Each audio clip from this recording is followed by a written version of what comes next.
So, qualitative data analysis we will be talking about. Qualitative data analysis आज के समय में when we are very much fond of doing qualitative research.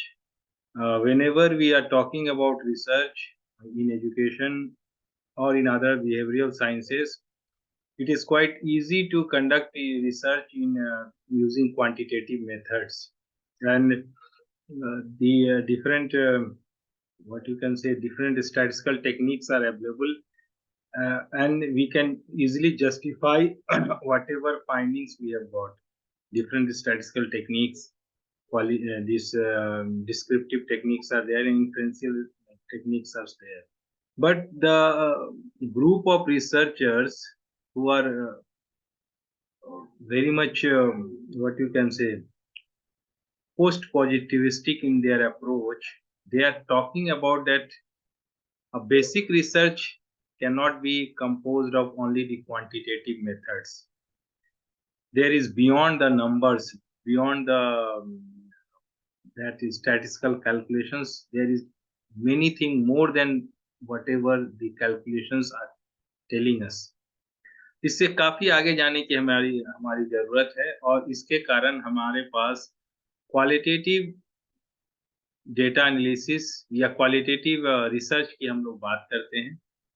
और बहुत बार qualitative research को अगर हम बात करें तो हमारे कंट्री में या हमारे यहाँ आज भी हम लोग इसमें काफी नोविस स्टेज में हैं, क्योंकि बहुत बार हम लोग इसको क्वालिटेटिव रिसर्च को इस तरह से सोच लेते हैं कि नहीं, हमें चीज़ों को विस्तार से लिख देना है, डिटेल वे में क्वालिटेटिव टर्म्स में अगर हम लिखते हैं, तो वो हमारा एक क्वालिटेटिव रिसर्च होगा। But it is not about that one. Suppose very much expert is there, एक एक्सपर्ट व्यक्ति अवेलेबल है। किसी ने सपोज़ एजुकेशन के फील्ड में 30 इयर्स, 40 इयर्स काम किया है। Suppose he is director of particular institution, या कहीं का वीसी है, या कहीं का प्रोफेसर है, काफ़ी experienced. So if he is writing something in descriptive forms, in words, in letters, in paragraphs, then it has got some values. उसका कोई वैल्यू होता है, उसका कुछ मतलब होता है, और उसको लोग सुनेंगे, पढ़ेंगे, क्योंकि उनका अनुभव ही काफ़ी है। अगर वो कुछ लिख रहे हैं, तो उसमें कुछ कुछ ना कुछ नयापन होगा, या कुछ रिसर्च के एस्पेक्ट्स होंगे। लेकिन एक नए रिसर्चर के लिए, जो कि रिसर्च के लाइन में अपना करियर स्टार्ट कर रहा है, may be he is doing a PhD work और पर्टिकुलर मास्टर डिग्री वर्क, अगर हम बोलें कि नहीं है, अगर वो रिसर्चर बोलता है कि नहीं, हम क्वालिटेटिव रिसर्च करेंगे और हम अपने से लिखेंगे चीज़ों को क्वालिटेटिव टर्म्स में, अपना एनालिसिस करेंगे, अपना डिस्क्रिप्शन देंगे, अपना इन्फरेंस बताएंगे, I I doubt that people will support that. लोग इसका सपोर्ट करेंगे, इस तरह की चीज़ें शायद नहीं हो पाएँगी। इसीलिए हम लोग रिसर्चर जो हैं, उनको हम लोग बोलते हैं कि नहीं, आप क्वांटिटेटिव मेथड्स यूज़ करें। लेकिन हाल के समय में जब अवश्य ही आपका बाहर के वर्ल्ड में, बाहर की कंट्री में क्वालिटेटिव मेथड्स या qualitative methods of doing research जो है, वो काफ़ी प्रोग्रेस किया है। हमारे यहाँ अब हम बहुत सारे क्वालिटेटिव रिसर्च के टेक्निकल अप्रोच को हम लोग अब बढ़ावा दे रहे हैं। और in the previous classes you have heard about different methods like grounded theory is there, phenomenology is there, narrative analysis is there, ethnography is there, ethnomethodology is there. So ये सारे एक अप्रोच, एक सिस्टमैटिक अप्रोच है। इसका मतलब है कि अगर अब एज ए रिसर्चर अगर हम अब बात करेंगे कि नहीं, हम एक ग्राउंडेड थ्योरी बेस्ड रिसर्च कर रहे हैं, कोई बोल रहा है कि नहीं, हमने नैरेटिव एनालिसिस किया है, तो as a novice research they have got some voice. Now whatever they will be talking about, they are going to write about, लोग उसमें थोड़ा वैल्यू देंगे, नहीं कि हाँ, कुछ तो इसने टेक्निकल अप्रोच में कुछ डिस्क्रिप्शन या कुछ इंफरेंस लिखा है, तो इनकी बात को सुनना चाहिए और इस बात का कोई वैल्यू होगा। तो जैसे-जैसे हम क्वालिटेटिव मेथड्स ऑफ रिसर्च को आगे लेके आए हैं, हमारे लिए क्वालिटेटिव वे ऑफ रिसर्च करना आसान हुआ है और एक नोविस रिसर्चर, एक नया रिसर्चर उस फील्ड में अब काम कर पा रहा है। अदरवाइज़ क्वांटिटेटिव रिसर्च 2+2 अगर एक 5 क्लास का बच्चा 4 बोलता है, वो भी सब मानेंगे। 2+2 एक प्रोफ़ेसर भी बोल रहा है 4 वो भी सब मानेंगे। लेकिन क्वालिटेटिव रिसर्च में ऐसी बातें नहीं होती। अगर आप उस फ़ील्ड में एक्सपर्ट हैं, अगर आप डिस्क्रिप्शन में कुछ लिखते हैं, कुछ इन्फरेंस लिखते हैं, तो आपका एक्सपर्टाइज़ जो है वो वैल्यू रखता है, ना कि आप एक 5 क्लास का बच्चा बोलेगा कि नहीं अकबर कैसा था या अकबर को कैसा होना चाहिए। तो ये उसकी बात का कोई वैल्यू नहीं है, लेकिन अगर कोई एक हिस्ट्री का प्रोफेसर है, वो अगर बोलता है कि नहीं अकबर कैसा व्यक्ति था, उसकी बात का कोई वैल्यू है। सो इस तरह का डिफरेंसेस है qualitative research and quantitative research में। लेकिन जैसे-जैसे हमने क्वांटिटेटिव मेथड्स को सामने लेके आए हैं, हमारे लिए अब आसान हो गया है, रिसर्चर के लिए आसान हो गया है कि नहीं क्वालिटेटिव मेथड्स में भी हम रिसर्च कर सके रहेंगे। और इसी क्वालिटेटिव रिसर्च में हम आगे जाते हुए हम लोग क्वालिटेटिव रिसर्च में जो भी हमारे पास इनपुट्स आते हैं, जो भी फील्ड से आए या पर्सनल इंटरेक्शन से आए या सिचुएशन को देखने से आए या सोशल कंटेक्स्ट को देखने से आए, जो भी हमें मिलता है उसका भी कहीं न कहीं डेटा वो एक डेटा है हमारे लिए, एक रिसर्चर के लिए and that data has to be analysed उसका एनालिसिस करना ज़रूरी है। तो इसका एनालिसिस कैसे होगा और कैसे हम इसमें आगे बढ़ सकते हैं, उसके बारे में हमें देखना है। So qualitative data analysis is the range of processes and procedures whereby the researcher move from the qualitative data that have been collected into some form of explanation. कोई भी डेटा हमारे फील्ड से जो भी डेटा हमारे पास आ रहा है, उस डेटा को लेके हम अगर कुछ एक्सप्लेनेशन करते हैं, हम अगर उसमें कुछ आगे बढ़ते हैं, कुछ एक्सप्लेनेशन करते हैं, उससे कुछ इन्फरेंस निकालने की कोशिश करते हैं, तो वो एक क्वालिटेटिव डेटा एनालिसिस कहलाएगा। सपोज़ ये इस पर्टिकुलर स्लाइड या इसमें कुछ थ्योरेटिकल चीज़ लिखा हुआ है और इससे मैं अगर कुछ एनालिसिस करूँ, इससे कुछ निकालने की कोशिश करूँ, तो एक तरह से मैं इस पर्टिकुलर डेटा सेट ये जो वर्ड्स हैं, उससे हम कुछ डेटा निकालने की कोशिश कर रहे हैं, हम इससे कुछ अ, एनालिसिस करने की कोशिश कुछ इंटरप्रिटेशन करने की कोशिश कर रहे हैं।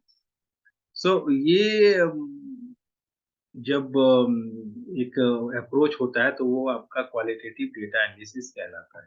सो व्हाटएवर थिंग्स आर देयर जो भी हमारे पास क्वालिटेटिव डेटा एनालिसिस हम लोग करते क्या हैं to describe a phenomenon in some और greater detail and also to compare several cases and on which dimension और एस्पेक्ट द कॉमन नेचर।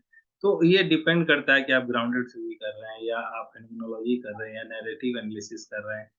तो हाँ, कभी-कभी हमें 2 पर्टिकुलर केस को कंपेयर करना पड़ता है, कभी-कभी सिचुएशन को कंपेयर करना है, उसमें हम जब कुछ लिख के या डिस्क्राइब करके सामने लाते हैं, तो वो क्वालिटेटिव डेटा एनालिसिस होगा।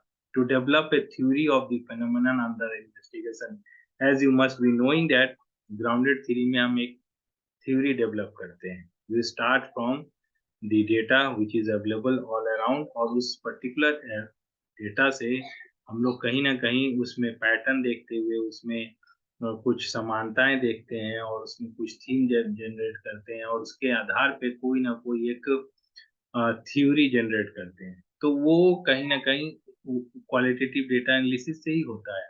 इसमें कोडिंग है, डिफरेंट टाइप्स का कोडिंग है, थीम्स डेवलप करना है और उसके बाद हम एक पर्टिकुलर थ्योरी को सामने लेके आते हैं। तो it is also qualitative data analysis का ही रिज़ल्ट है। उसी के द्वारा हमें ये मिलता है।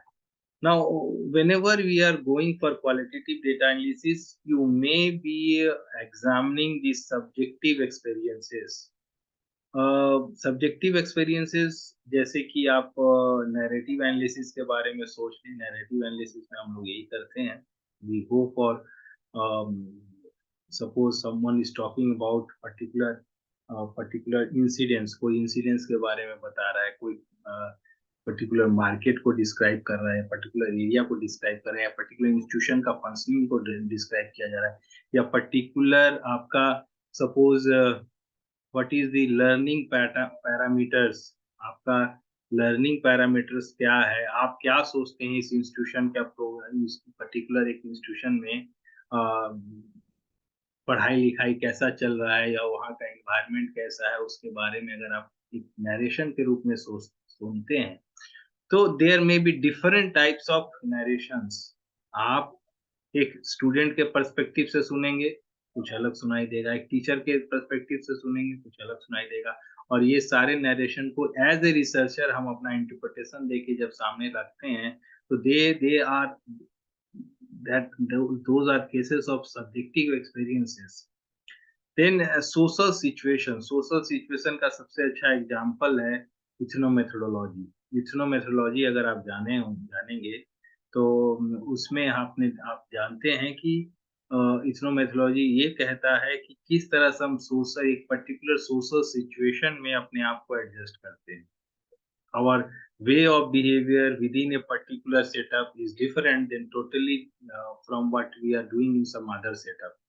और किस तरह से एक सोशल सिचुएशन में हम सक्सेसफुल होते हैं, उसी तरह की सुविधाएं, उसी तरह का एनवायरनमेंट सबको मिलता है। एक पर्टिकुलर सपोज वर्क में आप जाते हैं, एक पर्टिकुलर वर्किंग एनवायरनमेंट में या किसी ऑफिस में आप जा रहे हैं, सारी सुविधाएँ आपका आपका व्हाट यू कैन से आपके सबऑर्डिनेट वही हो सकते हैं, आपके सीनियर्स वही हो सकते हैं, आपके लिए इंफ्रास्ट्रक्चर वही हो सकता है, लेकिन एक व्यक्ति जो है काफ़ी ज़्यादा सक्सेसफुल होता है उसी सिचुएशन में और दूसरा व्यक्ति उसमें कुछ पीछे रह सकता है।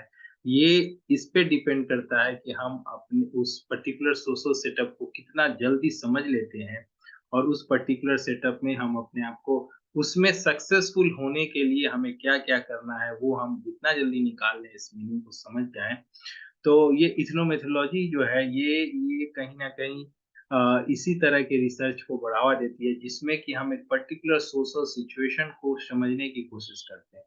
तो वहाँ के उसके इंग्रीडिएंट्स कौन हैं? उस पर्टिकुलर सोशल सिचुएशन में सक्सेसफुल होने के लिए क्या-क्या करना होगा? वहाँ फेलियर होने के क्या-क्या रीज़न हैं? तो कभी-कभी सोशल सिचुएशन को हम लोग एनालाइज़ करते हैं, कभी-कभी व्यक्ति का सब्जेक्टिव एक्सपीरियंसेस को देखते हैं, उस सब्जेक्टिव एक्सपीरियंसेस पे बेस्ड जो डेटा आएगा उसका डेटा एनालिसिस हो सकता है। उस सोशल सिचुएशन का जो आप जो डिफरेंट डेटा कलेक्ट करके ला रहे हैं, लोग कितना इंटरेक्शन कर रहे हैं, क्या-क्या सुविधाएँ उपलब्ध है, क्या टाइमिंग है, ये सारे डेटा जब आप लेके आ रहे हैं, जब सोशल सिचुएशन के बारे में आप कुछ आपको लग रहा है कि काफ़ी टेंस सिचुएशन है, आपको लगता है काफ़ी डेमोक्रेटिक सिचुएशन है, काफ़ी व्हाट यू कैन से ऑर्थोडॉक्स वे ऑफ वर्किंग है। तो ये आप जो वहाँ के सोशल कॉन्टेक्स्ट को समझ रहे हैं, उसके बाद किसी वो जो डिफरेंट डेटा आपको मिल रहा है, उसके आधार पे अगर आप कोई रिसर्च को सामने को डेटा एनालिसिस करने की कोशिश करते हैं, then that is on the basis of social situation पे आधार पे वो अप्रोच हो सकता है data qualitative data analysis. The third type is the you are very much familiar about the what you can say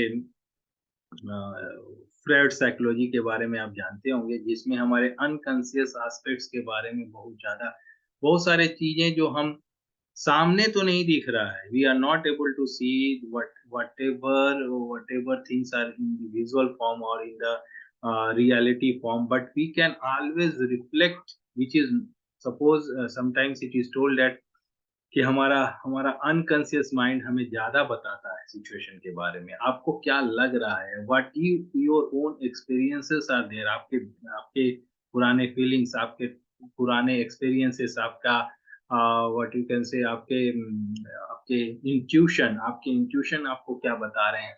कहीं न कहीं वो सब भी qualitative way of data analysis वो एक अप्रोच हो सकता है qualitative way of data collect करने का फिर उसका एनालिसिस करने का। Suppose you can very well suppose अगर कोई बोलता है जैसे आप फ्रैड साइकोलॉजी में देखते होंगे कि जब आप पेस जो साइकोलॉजिस्ट लोग हैं, जो क्लिनिकल साइकोलॉजी में एक्सपर्ट्स हैं, वो जब पेशेंट से इंटरैक्ट करते हैं, दे जस्ट टॉक अबाउट कि वो क्या सोच रहे हैं। उनसे पूछते हैं कि ठीक है एक एग्जांपल देंगे हम जैसे उनको बोला जा सकता है कि अच्छा आपको you are able to dream और नॉट आपको सपना आता है क्या? सपना अगर आपको आ रहा है, फिर दे विल आस्क कि आपको सपना में क्या दिखता है? किस तरह की चीज़ें आपको दिख रही है? क्या क्या आप देखते हैं? आपको तो they they talk about different types of things वो बताते हैं कि हमें इस तरह का ये दिखता है सपने में। And then as a clinical psychologist जो है, आप उस पर्टिकुलर टॉक को you have got your interpretation, and that is also one type of qualitative data analysis. आपके पास कोई नंबर्स और मार्क्स नहीं अवेलेबल है, you are whatever you are hearing trying to interpret it in terms of some result so that you can take decisions। तो ये subjective experience हो सकता है, सोशल सिचुएशन के आधार पे आप क्वालिटेटिव डेटा क्वालिटेटिव टाइप के रिसर्च कर सकते हैं एंड फर्दर उसमें एनालिसिस की तरफ बढ़ सकते हैं। और that can be very much implicit data. Implicit का मतलब ये होता है कि वेगली डिफाइंड, अच्छे से डिफाइंड नहीं, एब्स्ट्रैक्ट। एक इम्प्लिसिट का उल्टा एक्सप्लिसिट होता है which is specific, very much minutely detailed. लेकिन इम्प्लिसिट एंड वेगली और अनकॉन्शियस एस्पेक्ट्स से जो भी आपको मिल रहा है, उस तरह के अगर कुछ आप क्वालिटेटिव रिसर्च कर रहे हैं, तो उसमें जब आपके पास डेटा रहता है, तो उसमें आप जब आगे बढ़ते हैं, तो that is the third type of qualitative approach of doing qualitative data analysis. तो तीसरा अप्रोच हो सकता है। Now, what is the principles of qualitative data analysis? People differ in their experience and understanding of reality। ये as a qualitative researcher, आपके और qualitative research में आपको data analysis करना है, you should think about that um, कि ये कोई व्हाट यू कैन से क्वांटिटेटिव रिसर्च है नहीं कि मैं भी 2 और 2 4 जोड़ रहा हूँ, कोई और भी जोड़ेगा तो वो जो 4 बताएगा। Irrespective of any person they will give you the same result. जब हम क्वालिटेटिव रिसर्च की बात करते हैं, एज ए रिसर्चर हमें मान के चलना पड़ेगा कि एक व्यक्ति का व्यू पॉइंट दूसरे व्यक्ति के व्यू पॉइंट से मैच नहीं करेगा, and they have got different type of interpretation of the particular situation. जैसे हमने बताया कि सपोज आपके फेनोमेनोलॉजी है, फेनोमेनोलॉजी जो है, आप उसको अगर आप एक व्यक्ति से आप बात करते हैं, वो आपको किसी पर्टिकुलर फेनोमेनन, किसी पर्टिकुलर हैपनिंग के बारे में जिस तरह से बताएगा, you must be very much sure about कि कोई दूसरा व्यक्ति उसको दूसरी तरह से बता सकता है, तीसरा व्यक्ति तीसरी तरह से बता सकता है। So as a qualitative researcher आपको ध्यान में रखना होगा कि there are multiple interpretations of the reality, not the same thing you will get, है ना? अलग-अलग दिखेगा। और ये रिसर्चर का काम ही है कि उसमें कैसे आप पैटर्न और सिस्टम और एक पर्टिकुलर कंक्लूजन उसमें लेके आएँ। आप ये सोच के रखेंगे कि नहीं हम कुछ गलत कर रहे हैं, ये क्यों अलग बोल रहा है, वो क्यों अलग बोल रहा है। It is going to happen if you are doing qualitative data qualitative research. So ये हमें सोच के चलना है। The social phenomenon cannot be understood outside its own context। आप किसी भी सोशल सिचुएशन को उसके कॉन्टेक्स्ट को छोड़ के नहीं सोच सकते हैं। The context has to be there. किसी भी चीज को कोई किसी सिचुएशन में कर कुछ काम कर रहा है, कुछ एक्टिविटी कर रहा है, कुछ बिहेवियर कर रहा है, you have to connect it with this situation, ये surroundings, and then only you can interpret.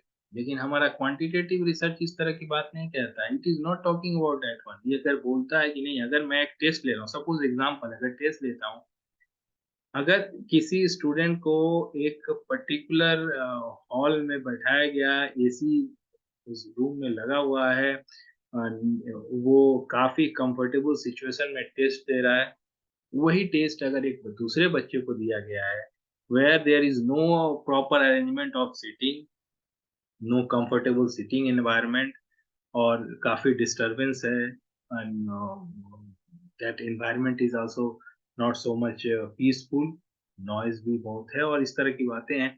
लेकिन quantitative research what they will see that इसको 50 आया, इसको 30 आया, तो 50 वाला बेटर है। But if you are talking about qualitative research, qualitative angle से जो सोचेगा वो ये जरूर सोचेगा कि आपको कॉन्टेक्स्ट के साथ देखना है।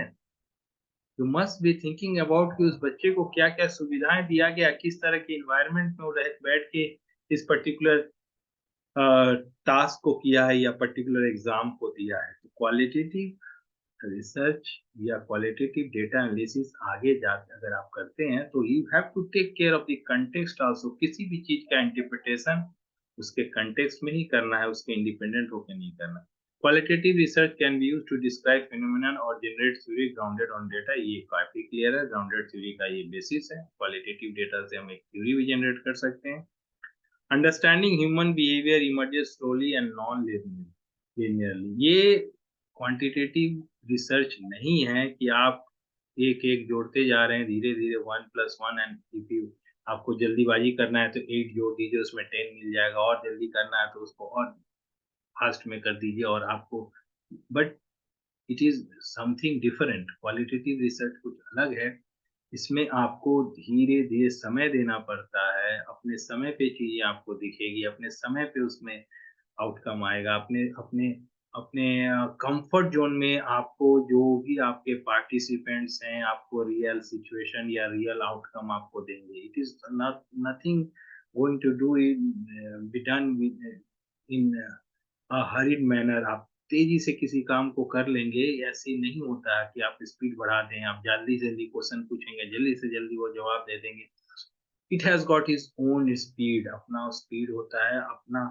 And it is non linear. Non linear का मतलब भी वही है कि जैसे आप ऐसा नहीं सोचिए कि 1+1 2, 2+1 3, 3+1 4, इस तरह से आप चले।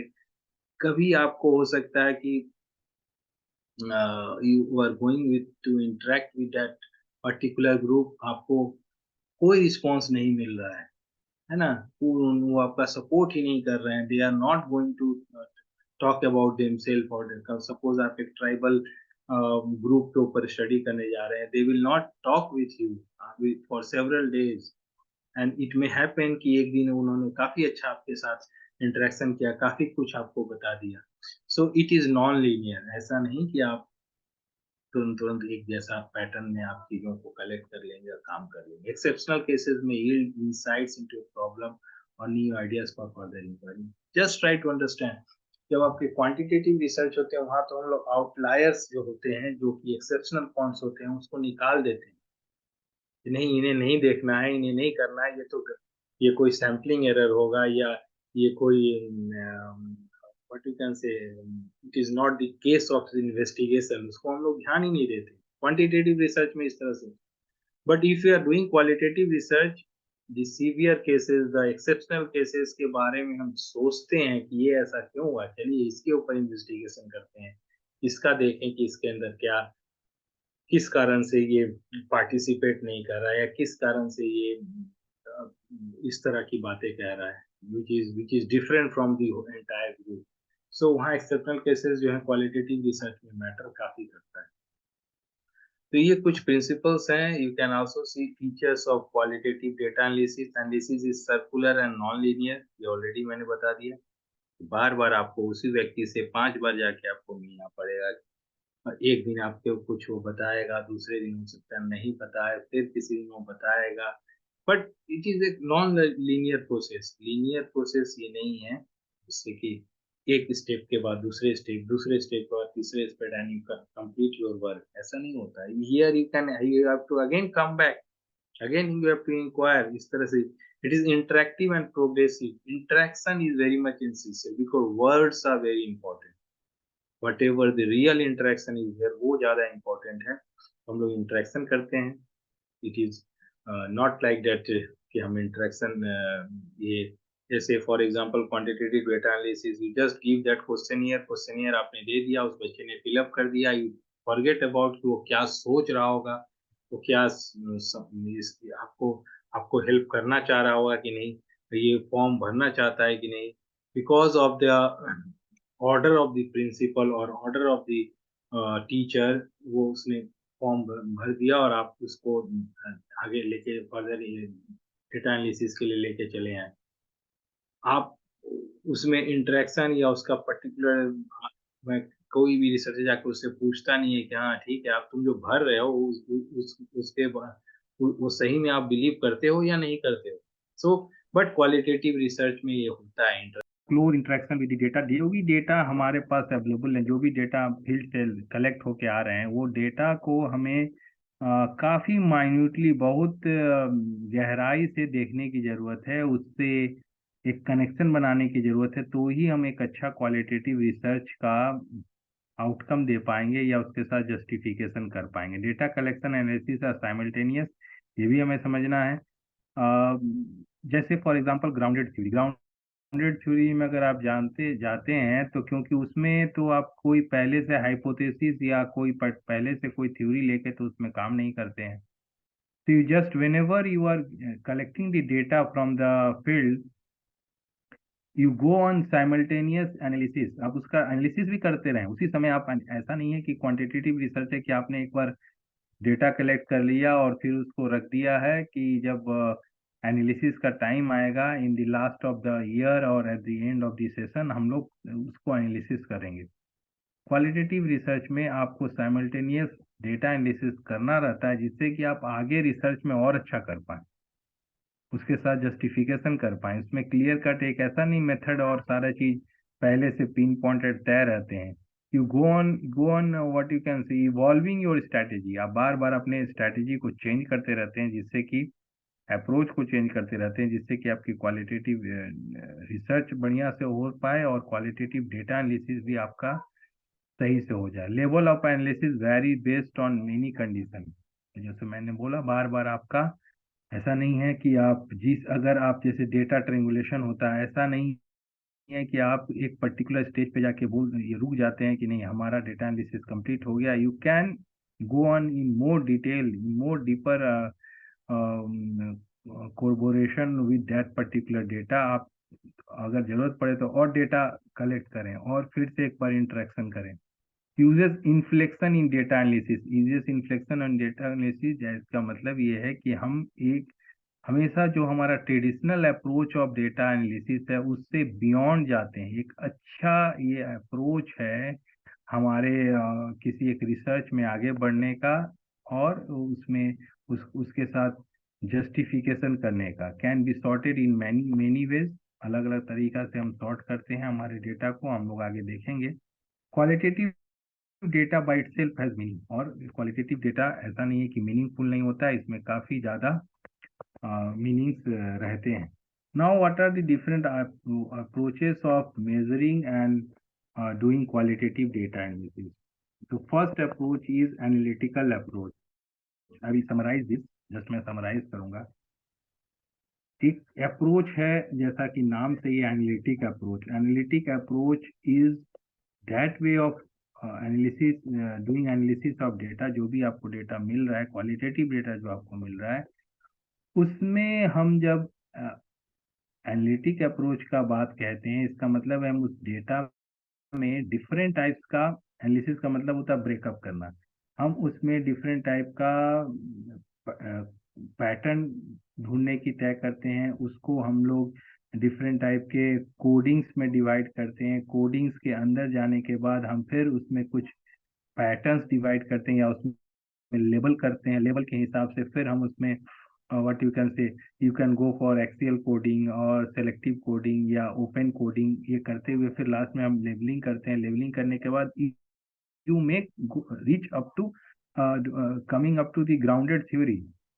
एनालिटिक अप्रोच जस्ट, अब अगर मैं एक सिंपल लैंग्वेज में बताऊं तो आपके पास जो भी इंफॉर्मेशन आपके पास अवेलेबल है, जो भी गैदर डेटा आपके पास अवेलेबल है, उस डेटा को आप ब्रेक कीजिए सिस्टमैटिक वे में। You go for the you just try to see reducing big sets of data और complexity in the data for. तो हमारे पास जो बिग सेट ऑफ डेटा आपके पास 10 पेज कोई लिख के दे दिया है, then you go to reduce it. आप उसको रिड्यूस करेंगे, maybe by the use of coding, maybe again those codes can be what you can say sorted out and you can have some defined, well defined labels। आप उसमें कुछ labels assign कर दें और उस level के हिसाब से फिर आप भी उसमें ज़्यादा अच्छा मीनिंग निकाल पाएंगे। And you may come up to, if example is grounded theory, grounded theory के में हम ये सब करने के बाद एक अच्छा मीनिंग और एक अच्छा थ्योरी लेके सामने आते हैं। तो analytic approach is talking about this particular thing. Now deductive approach, deductive approach जैसा कि आपको डिडक्टिव थिंकिंग के बारे में मालूम होगा, deductive thinking is going from something known to unknown. आपका मतलब ये है कि कुछ पहले से जनरल चीजें पता है and then you try to get something what you can say, but you just try to fit into that particular thing. Deductive approach में हमेशा you have got something which is already established, जो आपके दिमाग में पहले से है। तो आप जब डेटा को देखते हैं, जब आपके पास क्वालिटेटिव डेटा आया हुआ है, तो आप सोचने की कोशिश करते हैं पहले से, अगर कोई उस तरह का रिसर्च है, उस तरह का, जैसे फॉर एग्जांपल आप एक मिशनरी स्कूल के ऊपर आप एनालिसिस कर रहे हैं, you have got examples of different other missionary schools, so you try to fit the data, जो डेटा आपके पास आया है उस पर्टिकुलर डेटा को आप पुराने रिसर्च, जो मिशनरी स्कूल्स में पढ़ाई का क्या सिस्टम है या किस तरह से लोगों का भावना है मिशनरी स्कूल में जाने का, you try to relate with that particular thing. आप इतने ओपन होके काम नहीं करते हैं कि नहीं हमारे पास जो डेटा है हम इसको अलग से कोडिंग करेंगे, अलग से जाने की कोशिश करेंगे। You just try to relate with the previous things which you already know, maybe from different literature, maybe from different experts, या जो भी आपके पास पहले से अवेलेबल चीजें। तो ये तब होता है जब आपके पास समय कम हो। Many times the researcher don't have so much of time, so he tries to corroborate जो भी हमारे पास डेटा आया हुआ है, जो भी हमारे पास क्वालिटेटिव डेटा आया हुआ है, उसमें हम पुराने जो रिसर्च है उसके साथ सिमिलरिटी या डिफरेंसेस को आइडेंटिफाई करके अपने रिसर्च को पूरा कर लेते हैं। तो ये डिडक्टिव अप्रोच हुआ। And the other approach is that the reverse of that was inductive approach. जैसा कि आप इंडक्टिव रीजनिंग के बारे में जानते हैं, you just try to go on taking different examples, बहुत सारे आपके पास एविडेंसेस मिल जाए आपको, then you can establish certain particular rule और सब पर्टिकुलर इंटरप्रिटेशन। तो आपके पास जैसे ही बहुत सारे, और ये टाइम टेकिंग है। जब आपके पास इंडक्टिव अप्रोच है, where deductive approach is something which can be done in small duration of time. In inductive approach, you have to go for collecting sufficient number of evidence so that you can produce certain rule or certain theory. आप inductive approach में हम इस तरह से आगे बढ़ते हैं। Now what are the various activities? Creswell, जिसको कि आप नाम से ही आप जानते हो, इनकी बुक भी है क्वालिटेटिव डेटा एनालिसिस के ऊपर में। इस ये बताते हैं कि what are the various activities involve in qualitative data analysis. It is an ongoing process involving continual reflection about the data, asking analytical questions and writing memos. ये बता रहा है कि आप जब ये क्वालिटेटिव डेटा एनालिसिस करते हैं, then you go on understanding the details of whatever things are available with you। जो भी आपके पास डेटा है उसको आप बार बार देखते हैं, उसमें डिफरेंट मीनिंग को समझने की कोशिश करते हैं, कुछ अपने से सेल्फ कोडिंग करते हैं, कुछ मेमोज लगा लेते हैं, जैसे आपने उसमें कुछ मार्क लगा के रखा है, so that you can conclude something, कुछ आप उससे निकाल के कंक्लूजन बाहर लेके आ पाए। Data analysis involves collecting open-ended data based on asking general question and developing analysis from the available responses given by participants। तो ये जस्ट बता रहा गया है कि क्वालिटेटिव डेटा एनालिसिस कैसे करते हैं, क्वालिटेटिव रिसर्च में किस तरह से हमारे पास आगे बढ़ने का क्या पैटर्न है। तो हमारे पास जब डेटा हमारे पास अवेलेबल होता है तो हम उसमें आगे किस तरह से बढ़ सकते हैं। Theme identification is another pattern. तो आप जानते होंगे थीम का मतलब क्या है। Just try to understand theme. मतलब आप जब आपके पास जो डेटा रहेगा, क्वालिटेटिव डेटा ही आपके पास है, you can just get a feel, a particular feel about that particular person or that particular person। मतलब अगर सब्जेक्टिव एक्सपीरियंस का बात करें, you can also have that feel about that particular surrounding, and you can also have got certain reflections about that particular person। उसके बारे में कुछ आप एक particular theme आप generate कर सकते हैं। You can go for आप यहाँ देख सकते हैं तो दो तीन तरह की कोडिंग के बारे में बताया गया। Open coding, axial coding, you can see here open coding is there and then axial coding is there and selective coding is there. So जब भी आपके पास large set of qualitative data available होता है, यू कैन स्टार्ट फ्रॉम, जिस तरह से लिखा गया open coding, axial coding, selective coding, the coding process also go using this 3 steps. Open coding जैसा कि नाम से ही है, you irrespective of whatever things are available with you, you just try to get certain codes without any biasness. आप उसमें कुछ code निकालने की कोशिश करें, आपके पास जो भी कोड, जैसे सपोज एक आपके पास एक व्हाट यू कैन से एक डेटा अवेलेबल है कि यहाँ पे suppose let me give you an example, एक मिशनरी स्कूल में पढ़ाई की व्यवस्था कैसी है, किस तरह से हो रही है। नाउ व्हेन पर्टिकुलर पर्सन, आपने सपोज एक किसी स्टूडेंट से इंटरव्यू लिया, स्टूडेंट ने अपना फीडबैक दिया, so you can identify different codes. One code can be the students teacher relationship, that can be one code. The other code can be the students teaching learning uh, scenario or teaching learning process, that can be one code.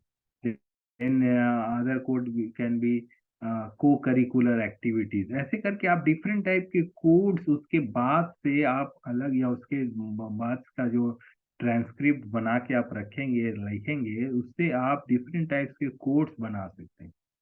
That teacher student relationship, classroom environment, then suppose assessment, then suppose co-curricular activities, then suppose recreational activity. ऐसे करके आपने, open coding का मतलब है कि आप जितने तरह के उसमें अलग अलग पर्टिकुलर पॉइंट्स आप खोज सकते हैं, आपने उसको निकाला है। Now further if you go process, आप इस ओपन कोडिंग से फर्दर आप अगर जब जाते हैं आगे, तो then you go for axial coding. In axial coding what you do, in axial coding basically हम क्या करते हैं, when in that particular set of codes there may be certain relationship. Example, जैसे मैंने बताया, co-curricular activity, recreational activity, they both can be tagged in one particular term. ये एक साथ कर सकते हैं, जिसको एक अलग तरह से, जैसे को स्कॉलिस्टिक एक्टिविटी के अंदर में recreational activities, sports activity, cultural activity, ये सारे कोड जो हैं एक पर्टिकुलर कोड के अंदर आ सकता है, दैट इज कॉल्ड को स्कॉलिस्टिक। तो एक्सीएल ई कोडिंग का मतलब ये है कि उस पर्टिकुलर कोड के अंदर भी आप डिफरेंट ग्रुप्स बना सकते हैं, and then you just try to observe that particular thing. अब आपके पास जितने एक्सीएल कोड्स अवेलेबल हैं, in that axial codes we have to be very selective based on our objective. Suppose आपका ऑब्जेक्टिव ये था, आपके रिसर्च का ऑब्जेक्टिव ये था कि मिशनरी स्कूल में टीचिंग लर्निंग का क्या सिनेरियो है, तो आप उसी कोड सब पे फोकस करेंगे जो कि टीचिंग लर्निंग से रिलेटेड हो। Other codes we have to drop out so that you can complete your work and you can attain our objective of the research. So in that way, open coding say we progress to Excel coding, and then we go for selective coding. So in this way we can complete our research, आप अपने research में आगे बढ़ सकते हैं, and you can do our study, give certain findings. What are the different steps of qualitative data analysis? The first step, as it is being shown here, first step is organizing of data and getting ready. So आपके पास जो भी available है, आपके interview के transcript हो सकते हैं, आपके पास इमेजेस हो सकते हैं, आपके पास फोटोज हो सकते हैं, आपके पास वीडियो हो सकते हैं, आपके पास ऑडियो रिकॉर्डिंग हो सकता है। ये सारे चीजों को आप लेके साथ में बैठे। हाँ, although you can go for data cleaning. Data cleaning का मतलब आप जानते होंगे, data cleaning का मतलब होता है, जैसे मान लीजिए आपके पास ऑडियो रिकॉर्डिंग है, उसमें बहुत सारे सराउंडिंग का आवाज भी है, जिसका कोई मतलब नहीं है। कहीं से कोई साइड से कोई बोल रहा है, आप बच्चे से इंटरेक्ट कर रहे हैं, कोई दूसरे क्लास का बच्चा उसमें कुछ शाउट कर रहा है या कुछ बोल रहा है, that has to be clean so that you can get the actual information. Also data cleaning में जैसे आपके पास 10 क्वेश्चन आपने पूछा, 10 क्वेश्चन के जवाब देने के लिए आपने 100 लोगों से इंटरव्यू किया। 100 लोगों में ऐसे 20 लोग होंगे जो कि सिर्फ 2 क्वेश्चन बोलने के बाद उन्होंने पार्टिसिपेट ही नहीं किया या पूरा क्वेश्चनियर को छोड़ दिया, तो वो सारे 2 पार्टिसिपेंट्स को we have to drop out. आप उसको ड्रॉप कर देंगे, आप उसको लेके आगे नहीं बढ़ सकते हैं। तो वो हमें सोचना है कि ऐसा नहीं होगा कि उसने 2 जवाब दिया है तो बाकी जवाब को भी हम एक तरह से अपने से इंटरप्रेट कर लें। You have to reduce that thing. So data cleaning का मतलब, अदरवाइज हमारे पास जो एक्चुअल एनालिसिस है उसमें गलतियां आ सकती है। Sometimes there may be some spelling error, something repetition, something grammatical error, because qualitative data analysis है। ये सारी चीज के एरर भी रहने से हमारा इंटरप्रिटेशन जो है वो गलत हो सकता है। आप ये सॉर्टिंग हो गया, अरेंजिंग हो गया, ये सारी चीज करने के बाद आपके पास डेटा रेडी हो जाता है, जो आप आगे नेक्स्ट स्टेप के लिए आगे बढ़ सकते हैं। Skimming into the entire, skimming into the entire data का मतलब है कि आप एक गो थ्रू करेंगे, एक बार इसको ऊपर से नीचे तक पढ़ लें, सुन लें। एक पहला जो एक फील जो आता है सुनने के बाद, देखने के बाद, वो जो आप करते हैं, that is called skimming into the entire data. This is stage where the entire data is being searched, read to get an idea, information and to reflect on। तो एक पहला बार आप एक झलक में उसको सुन लें, एक बार उसको पढ़ लें, और कुछ आपके दिमाग में जो आता है या आप कुछ सोचते हैं, so that you can further go in that deeper analysis। तो स्कीमिंग ऑफ डेटा कहलाएगा, और ये सेकेंड स्टेज ऑफ एनालिसिस है। असाइनिंग कोड्स, जैसे मैंने आपको बताया कि आप इसके बाद आप डिफरेंट कोड्स उसमें जनरेट कर सकते हैं। जैसे मैंने बताया था कि आप teaching learning activities, teacher student relationship, scholastic activities, को स्कॉलिस्टिक एक्टिविटीज, ऐसे करके डिफरेंट उसमें आप कोड्स बना ले। कोड्स को आप फिर लेबल कर ले। कोड्स का मतलब है कि code can be ABCD XYZ इस तरह से, but you can also label it. आप उसका एक नाम दे दें, आप उसका एक इस तरह का पैटर्न दे दें जिससे कि बाद में उसका सॉर्टिंग करना, उसका इंडेक्सिंग करना आसान हो जाए, आप आसानी से उसको समझ पाए, समझा उसको बाद में उसको रिट्रीव कर पाए, उसको यूज कर पाए। So you have to label it also. और इसी तरह से इंक्लूजन एंड एक्सक्लूजन क्राइटेरिया के बारे में भी आप सोच लें कि किसको इंक्लूड करना है, किसको एक्सक्लूड करना है। और ये हमें it depends upon the context of the study. आपके स्टडी के कॉन्टेक्स्ट के हिसाब से आप इसको समझ सकते हैं कि कैसे उसको करना। Use the coding process to generate description. Then आपके पास जो भी कोडिंग अवेलेबल है, अब उससे आप एक डिस्क्रिप्शन तैयार करें। आप अब उस कोड्स को लिखने के बाद you can always have that description. आप उस पर्टिकुलर, जैसे मैंने बताया था आपको कि डिफरेंट कैटेगरीज आप उसमें जनरेट कर सकते हैं। One can be totally related to academic activity, other can be related to co-scholastic activities. इस तरह से डिफरेंट कैटेगरीज में कोड सबको डिवाइड करना, या जिसको मैं एक्सेल कोडिंग भी बोल रहा था in that sense. And recurrent themes will be identified in this instance. तो ये एक्सेल कोडिंग के थ्रू और आपका कैटेगरीज इमेज करने के बाद आप एक थीम जनरेट कर सकते हैं। Generally this stage is the end of exploratory kind of qualitative research. यहाँ तक तो हम लोग एक्सप्लोरेशन कर रहे हैं, because you are quite open to whatever things are available, and afterwards we just try to conclude. तो वहाँ पे हमारा जो कंक्लूजन पार्ट में हम आगे बढ़ते हैं। Decide on how the description and themes will be represented. तो जो भी आपके पास आया है, जो भी आप उस डेटा में एक खुले विचार से आपने उसको समझने की कोशिश की, जानने की कोशिश की, लेबलिंग किया, थीम निकाला, अब इसको कैसे सबके सामने लाया जाए, उसका कैसे रिपोर्टिंग हो, ये हमें आपको सोचना है। और इसमें इस तरह से हम आगे बढ़ेंगे।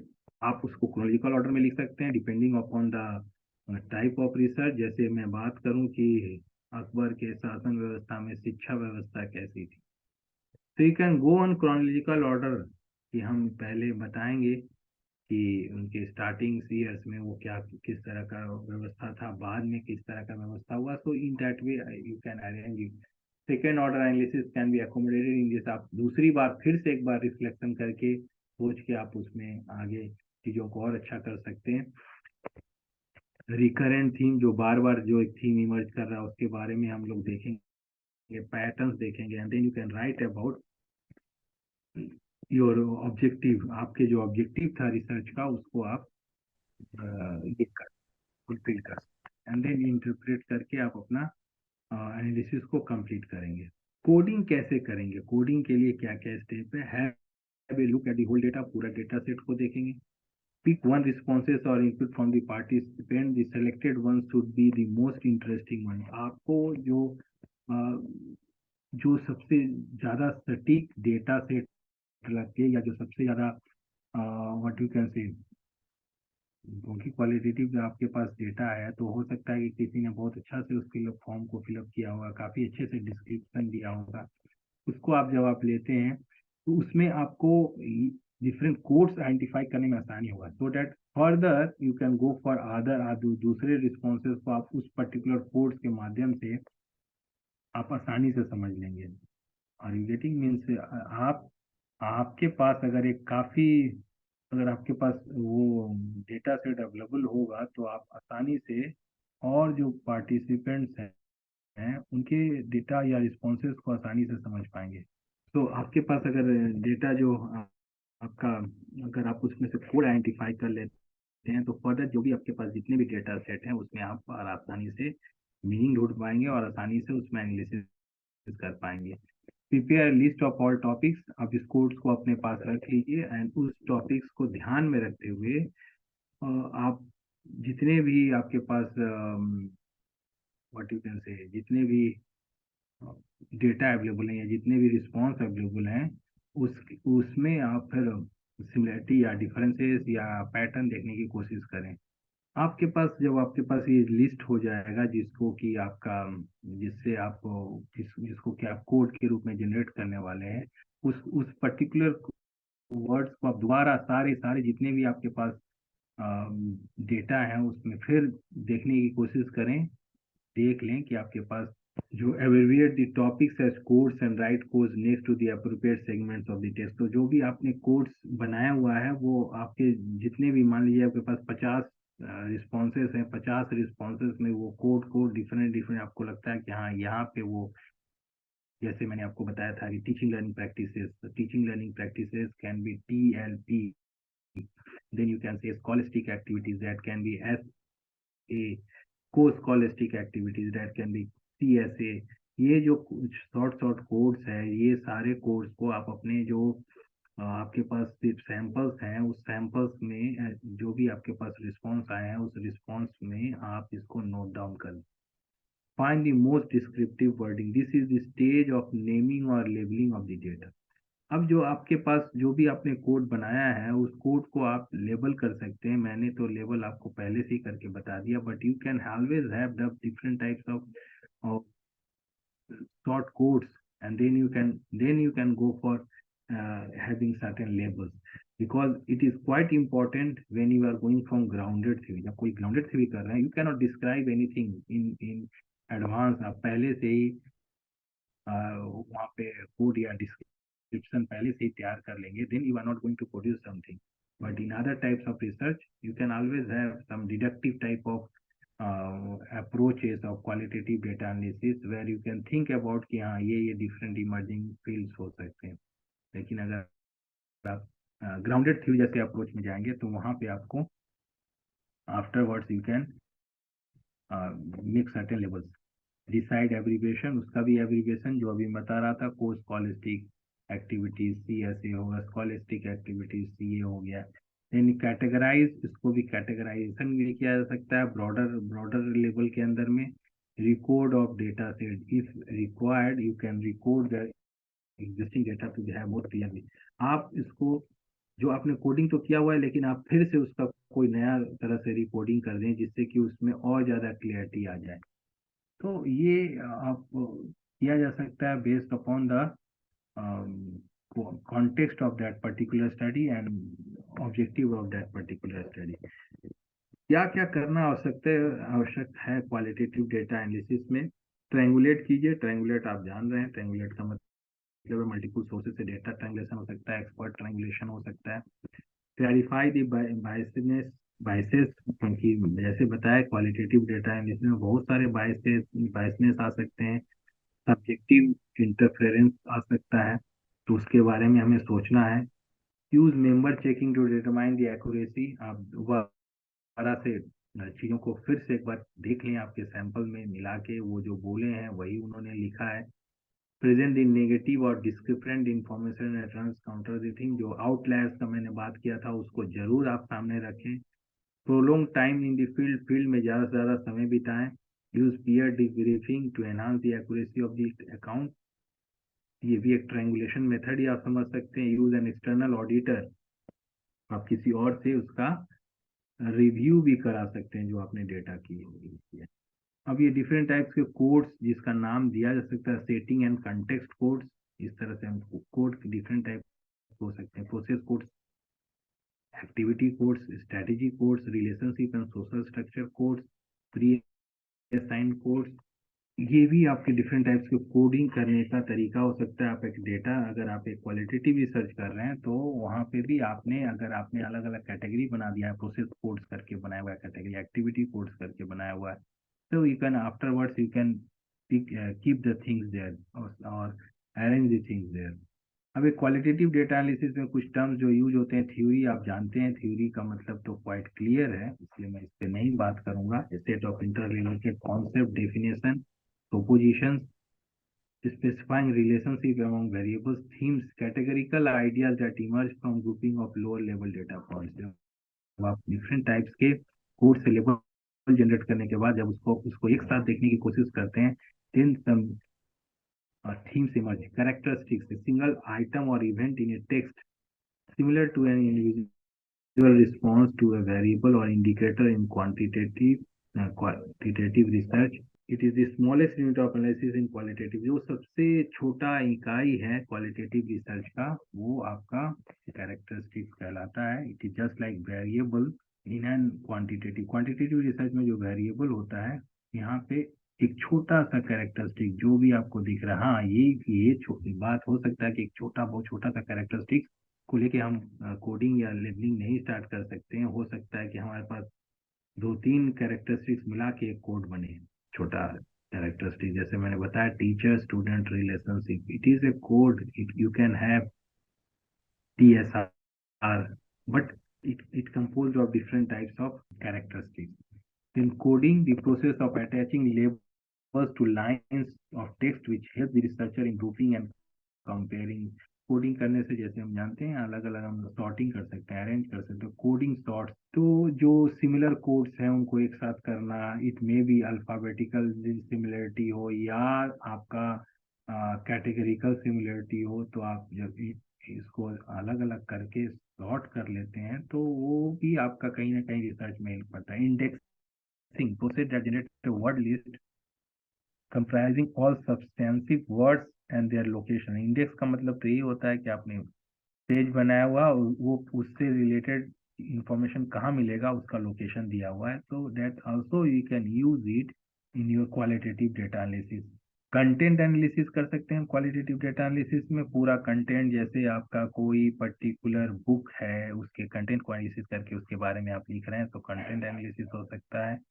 नैरेटिव एनालिसिस, ये जैसे मैंने बताया कि आपने किसी से किसी घटना के बारे में सुना है, कोई इंटरव्यू लिया है, कोई ऑब्जर्वेशन किया है, तो उससे आप जो रिफ्लेक्ट करते हैं उसका अपना इंटरप्रिटेशन करते हुए अगर आप लिखते हैं कुछ। The purpose of narrative analysis to reformulate stories presented by participants in different context based on their experiences. आपको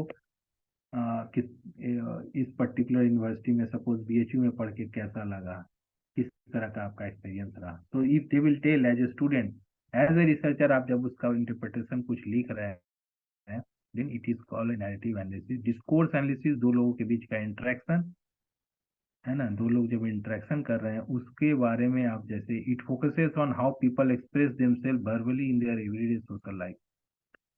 एक्सप्रेशन में vary from person to person, like and direct में वेग और इनडायरेक्ट रिप्रेजेंटेशन। सब लोग अलग अलग तरह से बात करते हैं। कुछ लोगों में काफी ज्यादा वर्बल होते हैं, कुछ लोग का सिंबॉलिक इंटरेक्शन ज्यादा होता है। It is concern with the way in which text themselves have been constructed.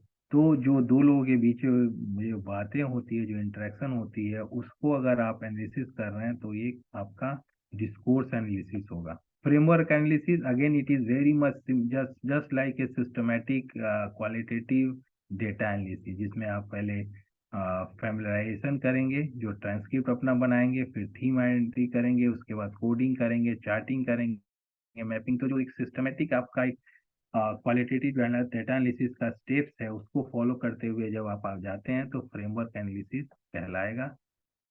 Grounded theory आप जानते हैं, इसके बारे में बताया भी गया है। ग्राउंडेड थ्योरी में किस तरह से क्वालिटेटिव डेटा एनालिसिस होता है, जब आपके पास जितने सारे फील्ड से आपके पास डेटा कलेक्ट होके आते हैं, उसमें कोडिंग करने के बाद उसमें डिफरेंट टाइप्स के coding, axial coding, open coding, ये सब कोडिंग करने के बाद, लेवल आइडेंटिफाई करने के बाद, थीम जनरेट करने के बाद, you can have different categories and then you can come up with different types of theories. तो वो आपका ग्राउंडेड थ्योरी होगा। Constant comparative method is associated with grounded theory. Its steps includes open coding, जैसे मैंने बताया था, Excel Candy, encoding and selective coding. Qualitative comparative analysis, ये different type के क्वालिटेटिव डेटा एनालिसिस के टेक्निक्स हैं। रिलेशनल डेटा एनालिसिस, इसमें दो या दो से ज्यादा फ्रेमवर्क में एनालिसिस जो किया जाता है, सिस्टमैटिक एनालिसिस जो किया गया है, सिस्टमैटिक ढंग से जो एनालिसिस किया गया है, उनके बीच का कंपैरेटिव करके आप एक समराइज करने के बाद जब आप चीज़ों को सामने लेके आते हैं, मिक्स मेथड में इसको यूज किया जाता है। एनालिटिक इंडक्शन, जैसा कि मैंने बताया था, analytic approach of qualitative data analysis, ये उसी तरह का है। It includes the process of generating hypotheses as well as testing them. Its decisive instrument is to analyze the exception of the case, which is deviation of the hypothesis। मैंने बताया था कि qualitative data analysis में तो जो deviations वाले terms होते हैं उसके ऊपर ज़्यादा फोकस करते हैं। तो इसमें आप एक रफ डेफिनेशन ऑफ फेनोमेनन करेंगे, हाइपोथेटिकल एक्सप्लेनेशन करेंगे। हाइपोथेटिकल एक्सप्लेनेशन करने के बाद आप इन सिचुएशन को ऑब्जर्व करेंगे, आप डेटा कलेक्ट करेंगे, या क्वालिटेटिव डेटा है कि जो मैं बोल रहा हूँ, you can interact with the people, we can go and take interviews, observe the situation. तो हाइपोथेटिकली आपने जो चीज किया है उसके साथ आप देखेंगे कि ये रियलिटी के साथ मैच करता है कि नहीं, और उसके बाद आप अपने हाइपोथेसिस को टेस्ट कर सकते हैं and then you can come with the interpretation. इसके बाद ये लास्ट पार्ट है, there are different type of software. बहुत सारे सॉफ्टवेयर हैं जिसका यूज किया जाता है क्वालिटेटिव डेटा एनालिसिस के लिए, जिसमें एग्जांपल है Atlas TI, hyper search, MAXQDA, open code, QSN, NVivo, ethnography, ये सारे ऐसे 5.08 swift QDA quality. MAXQDA जो है और एटलस टीआई जो है, ये काफी यूज होता है आजकल, एनवीवो भी ज्यादा यूज हो रहा है। इसके लिए हमें ये सारा ये सारे चीजें उसमें अवेलेबल है, transcribing data, then editing data, storage, coding data, ये सब सारे फंक्शंस उसमें अवेलेबल हैं। Although there are different what you can say criticism of doing qualitative data analysis using software, इसके काफी लिमिटेशंस हैं, but still we are using qualitative data analysis, क्योंकि बहुत सारे इश्यूज हैं। आप कितना भी, it is just like software trying to understand the real or you can say human behavior and then trying to give you responses। हाँ, data जो है, डेटा नंबर्स में है तो आसानी से आप 2+2 4 कर दीजिए, लेकिन जो आपके ह्यूमन बिहेवियर आउटकम के द्वारा जो चीजें सामने आई हैं, उसमें जो एज ए ह्यूमन ऑब्जर्वर और analysis you can find out this things, but आपका सॉफ्टवेयर जो है वो काफ़ी लिमिटेशंस के साथ अवेलेबल है वो, और इसलिए इसका काफ़ी क्रिटिसिज्म भी है, लेकिन वी आर यूजिंग इट, हम लोग इसको यूज़ करते हैं। इथिकल इशूज क्या क्या है क्वालिटेटिव एनालिसिस का, तो इसमें हमारे डेटा प्राइवेसी का इशू सब है, ये इसको हमें समझने की जरूरत है। तो ऐसे क्वांटिटेटिव डेटा में भी होता है जो हमारा इंटरप्रिटेशन है, जो डेटा को लेके, क्योंकि नंबर्स में हम जो कुछ बोल देते हैं, that interpretation everyone has to accept. लेकिन अगर मैं कुछ आपको बोल रहा हूँ और रिसर्चर उसको फिर रिप्रेजेंट करता है कि उनके बोलने का मतलब ये था, it can be totally what you can say sometimes very much unethical। the the respondents can straightforward deny that this is not what I mean to say. तो ये हमारे पास एक बहुत बड़ा ethical challenge है. How comprehensive of the knowledge about the participants and circumstances has to be for answering the specific research question of a project. How can the analysis do justice to the participants and their perspective? How does the presentation of the research and its findings maintain their privacy? ये already मैंने बोल दिया. How can feedback on insights from the analysis take the participant perspective? जो हमारा interpretation जो मैं बता रहा था वो किस तरह से जो रिस्पोंडेंट्स है उसके बातों से मतलब वो रिस्पोंडेंट्स भी उस पर्टिकुलर इंटरप्रिटेशन से सहमत है कि नहीं, ये एक बहुत बड़ा एथिकल चैलेंज है. So finally, qualitative data analysis is the classification and interpretation of linguistic material to make statements about implicit and explicit dimension. Meaning making can refer to subjective or social meaning. Qualitative data analysis also is applied to discover and describe issues in the field of structures and processes in routines and practices. The final aim is to arrive at generalizable statements by comparing various materials or various texts or several cases. So in this particular video, we have discussed the steps and strategy of qualitative data analysis. ये हमने जो बताया आपको qualitative data analysis के बारे में, although this is a very practical part. अगर आप जब तक क्वालिटेटिव डेटा को लेके अगर आप फर्दर एनालिसिस नहीं करते हैं, will not able to get it. आपको पता नहीं चलेगा. आपको ये इतने सारी बातें कही गई, कोडिंग के बारे में बताया गया, लेबलिंग के बारे में बताया गया, एक्सेल कोडिंग, ओपन कोडिंग के बारे में बताया गया, डेटा क्लीनिंग के बारे में बताया गया. ये सब प्रैक्टिस के बाद ही ये इसको देखा जा सकता है. और खास करके जब आप इसके साथ साथ इसमें जो सॉफ्टवेयर्स की बात कही गई है, सॉफ्टवेयर्स में भी क्वालिटेटिव डेटा एनालिसिस कैसे करना है, this all things has to be practically done, then only something you can better understand about qualitative data analysis. So thank you. I hope you have understood something about qualitative data analysis.